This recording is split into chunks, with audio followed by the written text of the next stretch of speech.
Viva! Este é o Sobre Carris, hoje de volta com novidades sobre aquilo que é a política europeia para a ferrovia.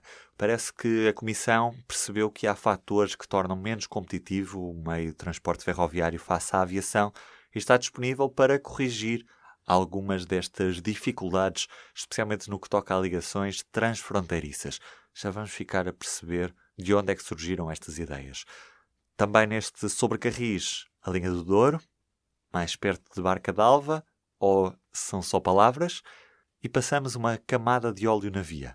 Hoje, como sempre, Carlos Cipriano e Diogo Ferreira Nunes. Eu sou o Ruben Martins. Sejam bem-vindos. Bem, há alguns dias que já não falávamos, aliás, desde o ano passado, portanto, um bom ano para os nossos ouvintes. É que é sempre um pouco estranho quando já estamos quase no final do mês de janeiro e estamos a desejar um bom ano às pessoas, mas é a primeira vez que falamos neste novo ano. Nos últimos dias publicámos também 2 reportagens no Dinheiro Vivo a propósito da linha da Beira Baixa e da linha do Oeste, que têm 2 destinos muito diferentes neste Ferrovia 2020. Um deles, o projeto já está concluído, já foram devolvidos os comboios ao troço entre a Covilhã e a Guarda, e na linha do Oeste as obras acumulam atrasos e sabe lá quem estará a linha pronta em 2023 ou não, logo veremos. Mas neste Sobre Carris, queria começar pelas ligações transfronteiriças. Isto porque Bruxelas acordou, depois de uma reportagem que correu a Europa, uma reportagem internacional, da qual tu também participaste, Carlos Cipriano. Estas reportagens foram feitas pelo Investigate Europe. Que reportagens é que foram estas que obrigaram a Comissão Europeia a responder àquilo que foi denunciado? Sim, o consórcio publicou várias versões de uma reportagem que tinha um tronco comum, que era sobre o grande descarrilamento europeu, onde se tentou, digamos, calculizar a situação da ferrovia ao nível da Europa e porque é que não havia uma verdadeira integração europeia do caminho de ferro.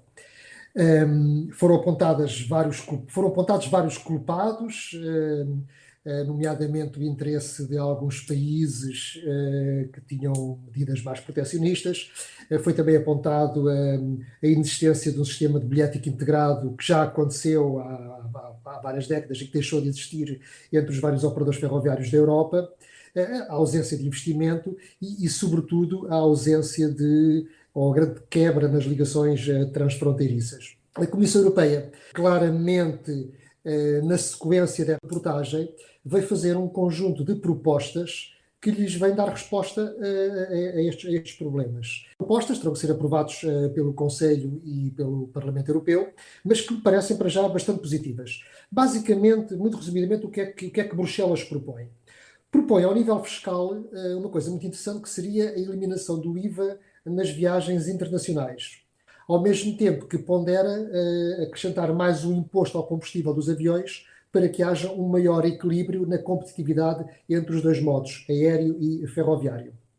Para além de eliminar o IVA nas ligações transfronteiriças, propõe o tal sistema de bilhética integrado para toda a Europa, para que nós, em qualquer ponto, possamos comprar uma viagem de comboio de qualquer origem para qualquer destino, coisa que hoje não acontece. Portanto, não é possível comprar atualmente com facilidade bilhetes entre vários países e para vários operadores, o que é uma coisa muito curiosa, porque eu recordo-me que há 30 anos, nos anos 80, era fácil comprar bilhetes internacionais de comboio. Eu próprio recordo que cheguei a comprar bilhetes de Lisboa para Amsterdão, de Veneza para Istambul, de Paris para Varsóvia, sem qualquer problema, e eram bilhetes feitos à mão, em papel químico, atravessavam-se vários países e não havia nenhum problema. E hoje, com poderosos sistemas de informação, e não é possível comprar bilhetes integrados de comboio, sendo que na aviação, até em casa, na internet, nós podemos comprar em qualquer companhia aérea vários bilhetes com várias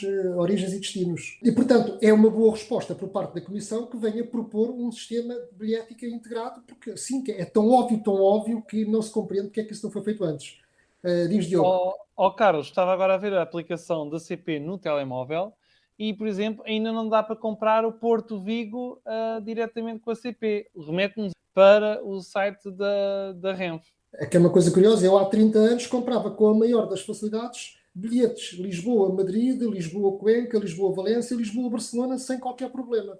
Hoje, com todos os meios tecnológicos à disposição e não é possível comprar, temos que ir só para o site da Renfe e a CP não o vende. E até penso que hoje em dia as próprias agências de viagens, se lá formos comprar um bilhete de comboio, penso que nem sequer saberão procurar nem vendê-los, porque também caiu em desuso. Também é um bocadinho uma montra, é um reflexo do estado a que chegou a ferrovia, pelo menos no caso português, em que as pessoas, quando pensam em viajar a nível internacional, não pensam obviamente no comboio. Já para não falar que o facto de não ser possível comprar bilhetes internacionais de longa distância faz com que as viagens fiquem muito mais caras, porque os transbordos têm custos adicionais. Transtornos também. E os transtornos É, também. transbordos e transtornos. Os transbordos têm custos adicionais, não é? A viagem deixa de ser de 400 km e passa a ser 200 mais 200, então aí passa a ser muito mais cara. A partir do momento em que uma viagem é a soma de várias viagens intermédias, o bilhete é muito mais caro, logo é incomportável. Aliás, tivemos esse exemplo quando o eurodeputado João Pimenta Lopes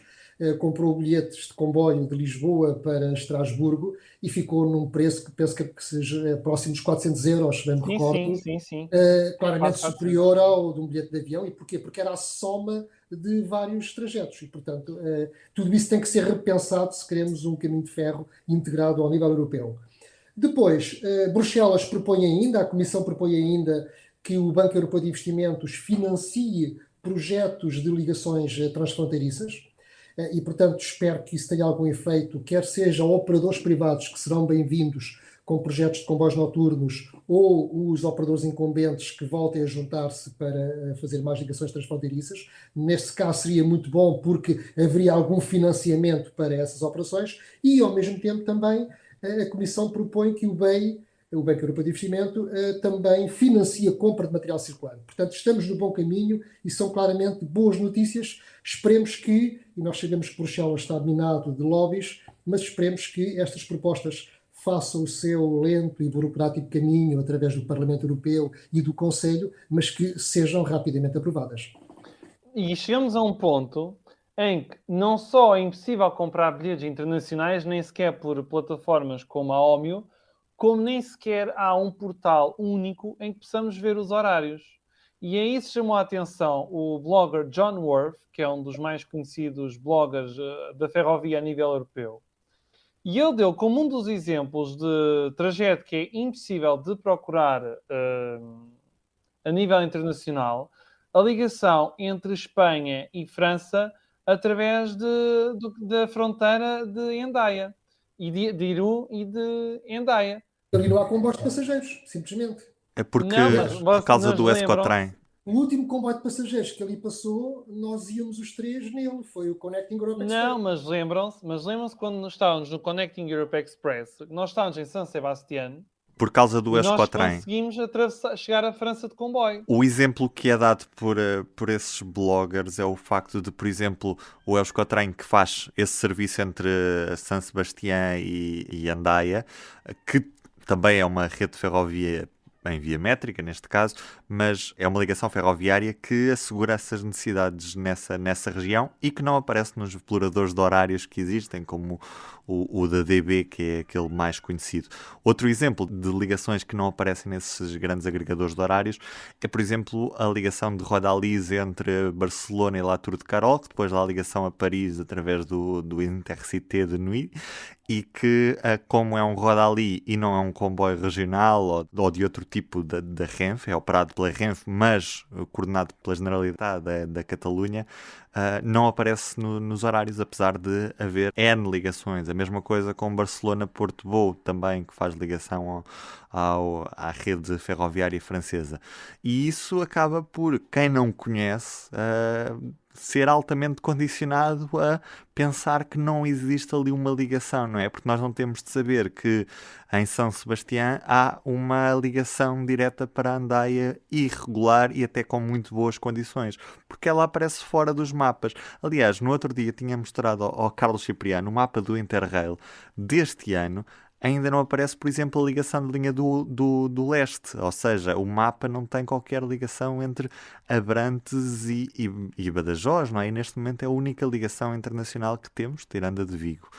E depois a mesma coisa também com a reabertura da linha da Beira Baixa, que também não aparece nesse mapa, que é o principal mapa utilizado por quem está a fazer interrails pela Europa. Outro dos temas que trazemos hoje é o facto de, parece que há um compromisso do governo para trazer a Barca d'Alva comboios, mas afinal o compromisso não é assim tão sério. Diogo Ferreira Nunes, o que é que se passou afinal? Foi em meados de dezembro, em meados do mês passado, que celebraram os 20 anos da Declaração do Douro como património pela Unesco.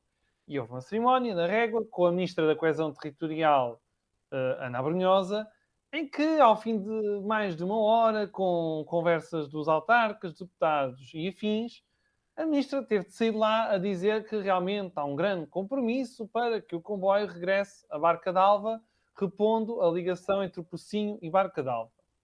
Só que esse compromisso está, como que dizer, está a ser anunciado antes das conclusões do grupo de trabalho que foi constituído no ano passado, que supostamente dura mais de um ano, para definir em que condições é que pode reabrir este troço da linha do Douro.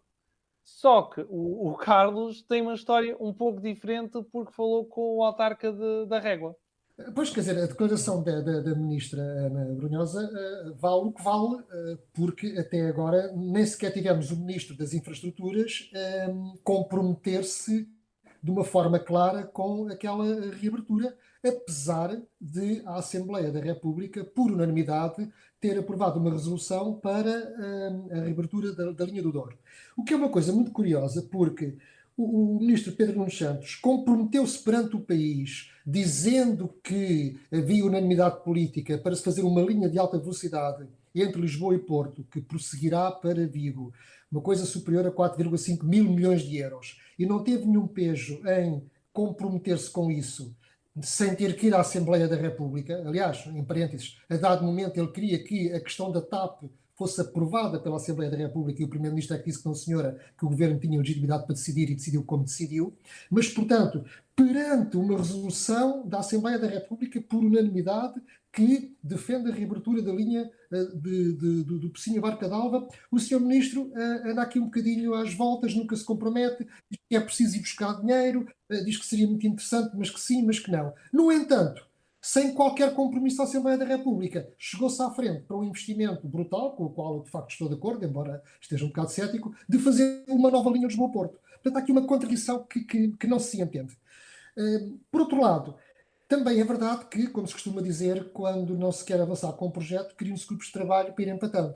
E parece ser o caso, porque foi criado o tal grupo de trabalho para estudar a reabertura da linha do Douro, é liderado pela CCDR Norte, participa a Comissão Intermunicipal do Douro e a IP. Até agora foram feitas ou uma ou duas reuniões, não se conhece ainda o resultado delas porque eu já pedi a ata e a CCDR do Norte, numa atitude bastante de falta de transparência, não divulga essa ata, que obviamente é um documento administrativo, é um documento público, mas que não o divulga, e não se sabe como é que aquilo está a andar. A única coisa que se sabe foi aquilo que foi dito pelo Presidente da Câmara da Régua, de que a base de trabalho desse grupo é que a linha, ao ser reaberta, seria com o mesmo perfil do que o resto da linha do Douro. Portanto, não seria nunca uma desqualificação do Pocinho para a frente, seria tal o que se fizer da Régua ao Pocinho, far-se-á do Pocinho a Barca d'Alva. Isso é a única coisa que se sabe. Mas está, mais uma vez, ainda não há um compromisso assumido que aquilo avance. Apesar de estarmos a falar de um investimento que é calculado em 50 milhões de euros e que não se entende porque é que o Ministro das Infraestruturas não se compromete com isso. Aliás, em linha com estas hesitações do Ministro, temos também a própria IP, que nas fichas de projeto do FNI 2030 também não se compromete com esta reabertura. Fala lá, foram arranjar uma frase muito interessante quando não querem comprometer-se, que dizem estudos de viabilidade e pertinência. E, portanto, o Pocinho Barca d'Alva é mais um dos estudos de viabilidade e pertinência. E, portanto, apesar de muita gente estar convencida pelo ruído que existe de que se pode vir a reabrir a linha do Douro, provavelmente isto nem sequer vai entrar no PNI 2030. Eu receio que tal aconteça. Só acrescentar que, em relação ao troço, a um troço da linha do Douro, que é marca na vezes régua, haver obras no terreno, mas a IP continua a dizer que irá haver eletrificação e que estará concluída no final de 2023. Agora, pelo menos segundo o diretório da rede. Agora, resta saber se isto vai ter alguma adesão à realidade ou não. Obviamente não vai estar. Não vai estar concluído em 2023, não, como é óbvio, porque agora o que não se compreende é porque é que em 2018, na altura era o Ministro das Infraestruturas Pedro Marques, assessorado por um conjunto de técnicos da IP, que no Twitter já dizia que já estamos a trabalhar na eletrificação do Marco de Canaveses-Régua.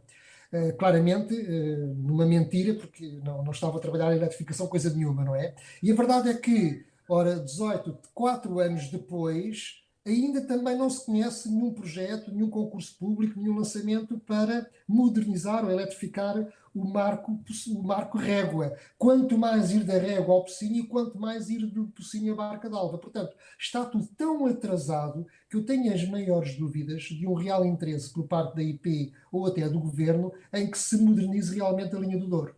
Eu acho isto extremamente preocupante porque o Ferrovia 2020 prometia este investimento e este é um dos últimos a ser concretizado. Ficou mesmo para o fim da lista a par da linha do Oeste. Com um cenário relativamente diferente, um dos investimentos que vai para o terreno, para os carris, é a renovação integral de troço entre Oliveira de Azemães e Cernada do Voga, na linha do Voga.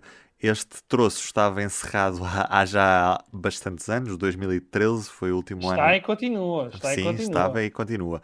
Foi o último ano em que circularam comboios naquele troço.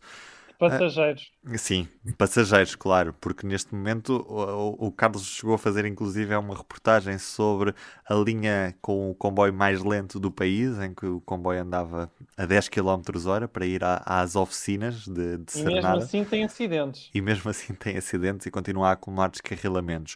Diogo, é expectável que depois do final desta renovação de via os comboios possam voltar aos carris e a linha seja reaberta na totalidade, ou não é isso que está em causa neste momento?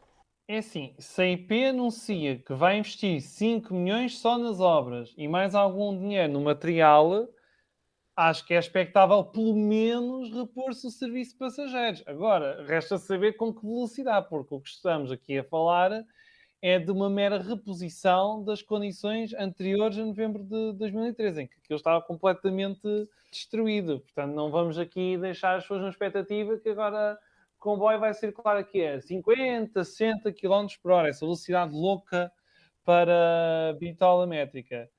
E há algo pormenor aqui neste concurso, que foi publicado na semana passada em Diário da República, é que o fator mais valorizado será o preço e não tanto a valia técnica da proposta, o que também dá a entender da ambição para aquele troço. Claramente é para pôr os comboios a andar muitíssimo depressa pelo Voga afora ou Voga adentro, conforme o sentido. Em qualquer dos casos, esta renovação integral de via servirá depois também para a fase posterior já do PNI 2030, em que a linha teoricamente será eletrificada de ponta a ponta e terá um futuro um pouco mais brilhante. Carlos? Veremos, eu tenho uma posição um bocadinho ambivalente em relação a esta questão. Ou seja, por um lado, eu saúdo estes investimentos que dão uma nova vida à linha do Voga, tendo em conta que em 2011 a linha do Voga esteve para fechar na sua totalidade, na altura da Troika. Portanto, estava nos planos do governo fechar integralmente a linha do Voga. Acabou-se. Portanto,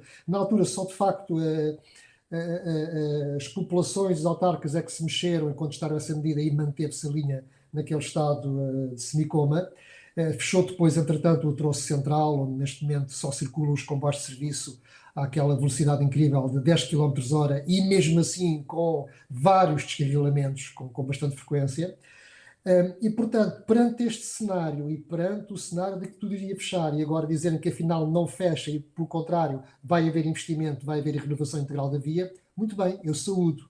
Só que, mais uma vez, eu penso que isto é um bocadinho o copo meio cheio e meio vazio, porque fica aquém daquilo que é o que se pretende que seja uma linha para o século XXI, para uma região que até é densamente povoada, para que possa servir de facto às necessidades de mobilidade daquelas pessoas.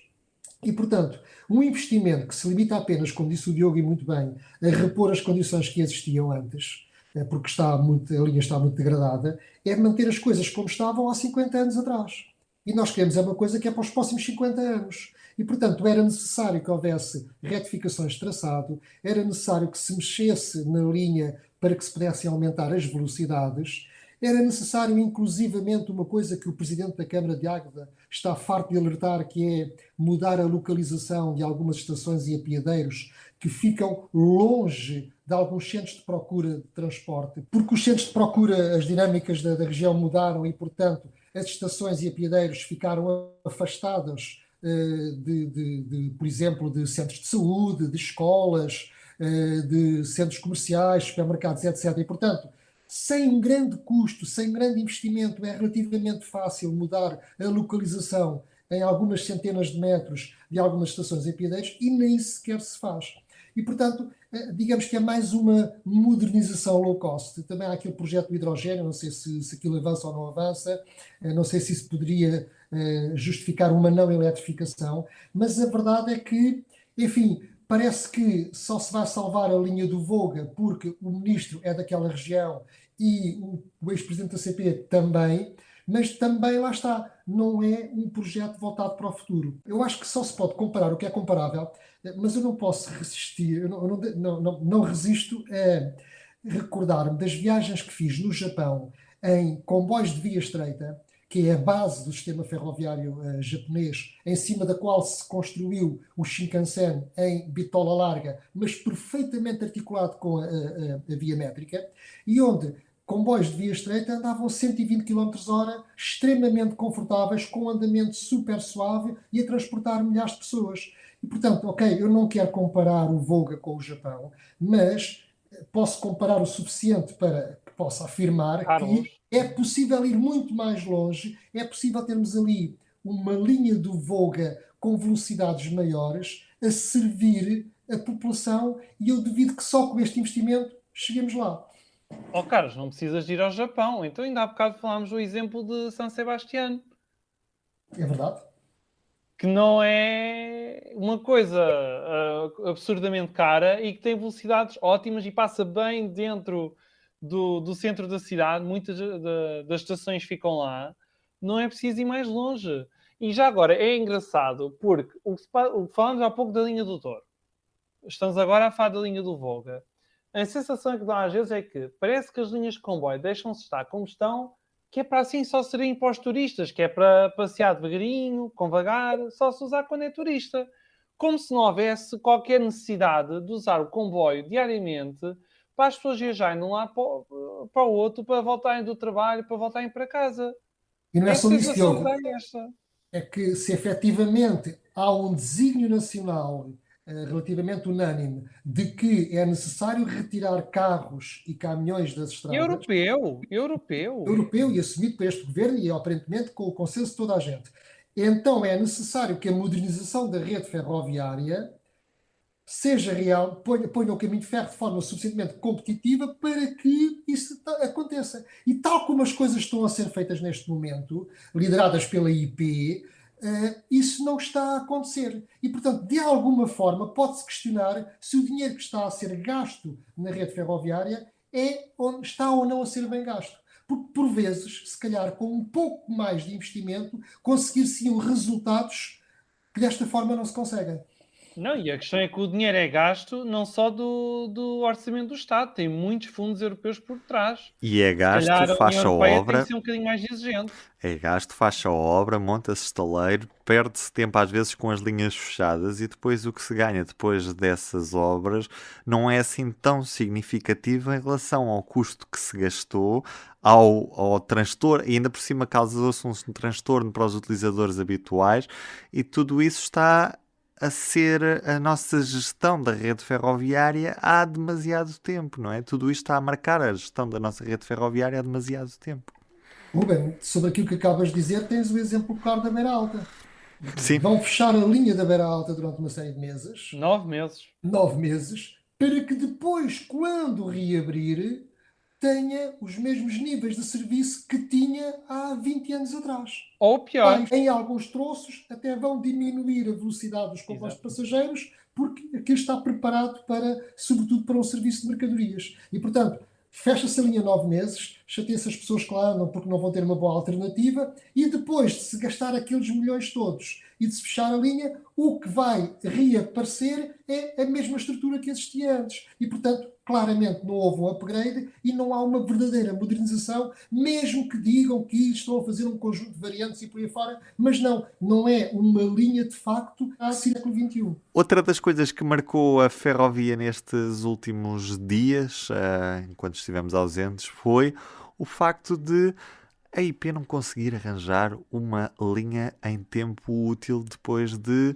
comboio de mercadorias carregado de óleo alimentar ter derramado óleo na via. A IP demorou demasiado tempo a limpar, o que fez com que os comboios na linha do Norte, e não estamos a falar de uma linha secundária, estamos a falar no principal eixo ferroviário do país, tivessem velocidades bem abaixo daquilo que é habitual para aqueles troços. O que é que se passou, Carlos Cipriano? Foi uma coisa muito inusitada. No dia 6 de janeiro, de madrugada, um comboio de mercadorias da Medway, entre Sines e a Bobadela, a dado momento começou a verter um óleo alimentar que fazia parte da sua carga, que era transportado num flexi-tank dentro de um contentor, e que verteu esse óleo durante o percurso e ainda por cima, exatamente em cima, por mero acaso e por um grande azar, em cima da cabeça do carril, em vez de cair no balastro um bocadinho mais ao lado. E o que aconteceu foi que ficámos com uma grande parte do ramal da linha de Vendas Novas e depois o troço da linha do Norte entre o Setil e a Bobadela, na via descendente, com óleo sobre os carris. E como toda a gente sabe, óleo dos carris é terrível em termos de aderência para a condução dos comboios e, portanto, as frenagens não são facilmente controláveis, o comboio escorrega, desliza. Houve, apesar de se ter, obviamente, imposto logo uma limitação de velocidade de 60 km/h, houve alguns comboios que tiveram dificuldade em parar nas estações com a composição à conta com a plataforma. Houve um ou dois até que teve que recuar, mas, sobretudo, o que aconteceu foi que, num troço que até está preparado para velocidades acima dos 160 km/h, os comboios andarem tão devagar e atrás uns dos outros e, portanto, causou uma grande complicação, uma grande confusão, muita perturbação na via descendente, logo nas chegadas a Lisboa, tanto dos suburbanos como dos regionais, como do longo curso. Entretanto, a IP fez sair, umas horas mais tarde, do entroncamento, uma drezina com um produto para tentar dissolver o óleo que estava nos carris, para limpar os carris. Fê-lo com algum atraso, mas também há que dizer que é uma situação demasiado invulgar e, embora eu entenda que o gestor de infraestrutura tem que estar preparado para este tipo de situações, eu penso que neste caso foi tão grave, foram tantos quilómetros e num troço tão sobrecarregado que dificilmente, se calhar, se poderia fazer melhor. Porque foi necessário adaptar a drezina, foi necessário comprar o produto, não se estava preparado para que fossem tantos quilómetros de carril com aquele óleo e o produto acabou-se e teve que esperar pelo dia seguinte para se comprar mais solvente e, portanto, de facto as coisas não correram muito bem e tardou-se mais de 24 horas para se resolver o assunto de forma definitiva. Eu só tenho a dizer algo do género, talvez no futuro possa haver tecnologia que ajude a detectar estes problemas mais cedo. Hoje em dia há sensores para tudo e mais alguma coisa, porque é que não há de haver algo para detectar óleo nos carris de forma mais rápida, porque senão isto depois... É que depois o problema é, a pessoa está no comboio, vê o atraso e quem é que aponta logo a culpa? A culpa é da CP, a culpa é da CP, a culpa é da CP. Quando depois não é, porque as pessoas associam sempre comboio, CP, e depois, depois muita gente desconhece que há IP, Aliás, que há outras entidades. neste caso é interessante ver o desenvolvimento disto, a ver se de facto há alguma responsabilização do operador, neste caso que foi o operador de mercadorias, a Medway, não é? Se neste caso há lugar a alguma indemnização ou não, ou se a própria companhia de seguros vai ter que indemnizar todos os atrasos provocados por este incidente. Não sei se essa contabilidade está a ser feita neste momento, mas era curioso saber qual o resultado disto. Uma coisa é certa, também, mais uma vez, referimos que a CP tem uma grande dificuldade em comunicar com os clientes o que se está a passar, ao contrário, por exemplo, da Fertagos, que até comunica bastante bem e usa as redes sociais para dizer aos passageiros a cada instante o que é que se está a passar e porque é que os comboios não estão a circular no devido tempo. A CP tem ainda uma dificuldade de pôr os revisores a conversar com os passageiros e de pôr todo o sistema em funcionamento para poder corresponder às expectativas dos passageiros, para que eles não pensem que é sempre culpa da CP os vários atrasos que a ferrovia tem e que infelizmente acumula. Ou mesmo dar uma instrução em inglês, já agora, porque há cada vez mais clientes internacionais nos Eu já nem comboios. digo quando nem em português damos, já nem peço mais. Diogo Ferreira Nunes, Carlos Cipriano, um obrigado e um abraço. Um abraço para todos. Um abraço, Um abraço, saúde! O público fica no ouvido.